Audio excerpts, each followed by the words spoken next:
Hi, it's me again with Corel Draw Tips and Tricks. Earlier today, I did something like this, and I was just wondering how it would look like this. So what I did, I'm going to make a duplicate of that and move it over. And this is a group, so I'm going to go to Object, or excuse me, Effects and Contour, and I'm going to contour that 0.1. Then I'm going to go up to Object and break the contour apart. I'm going to try to grab the red, and you can see down here I have the black, but I'll just take it and move it up.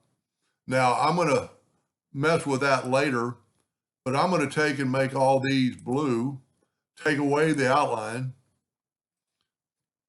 Let's move this black box up here.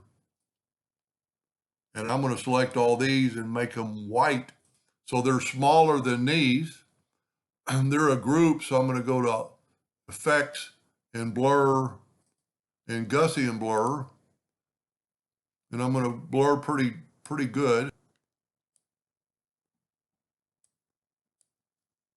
And then all I have to do is take this and nudge it over and down. And there you go. You have that blur effect on the inside of white, but you still have sharp vector on the outside.